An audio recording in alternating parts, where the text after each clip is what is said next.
अस्सलाम वालेकुम। मैं Rizwana Tasneem, assistant teacher of Sohaib Urdu primary school. आज हम छठी जमात की साइंस का चैप्टर नंबर 3 जानदारों में तनु और दर्जाबंदी इसकी मालूमात हासिल करेंगे। ज़रा याद कीजिए, जानदार ज़मीन के कौन कौन से कुर्रों में पाए जाते हैं? जानदार हिजरी कुर्रे, आबी कुर्रे और फ़िज़ाई कुर्रे में पाए जाते हैं। ज़मीन पर मुख्तलिफ़ मकामात के जुग़राफ़ी हालत में बहुत ज़्यादा फ़र्क पाया जाता है। इन मुख्तलिफ़ हालात में भी जानदार ज़िंदा रहते हैं। हम जिस जगह रहते हैं वहाँ के माहौल में अपने आप को ढाल लेते हैं। जानदारों में माहौल से मुताबिकत पैदा करने की सलाहियत पाई जाती है, इसलिए मुख्तलिफ़ क़िस्म के जानदार बाक़ी है।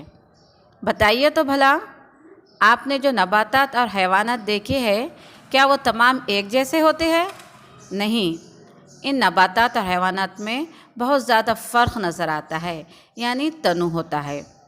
अब हम नबातात में तनु के बारे में मालूमात हासिल करेंगे। हमारे अतराफ़ कई मुकामात पर अलग अलग क़िस्म की नबातात पाए जाते हैं। कुछ नबातात घास की तरह छोटे तो कुछ ऊंचे डेरेदार होते हैं।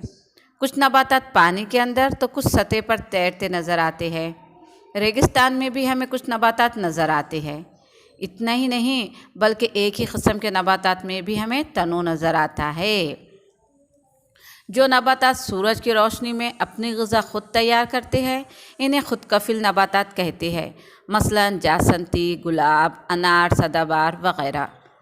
कुछ नबातात अपनी ग़िज़ा दूसरे पौधों से हासिल करते हैं, इन्हें गैर कफ़िल नबातात कहते हैं।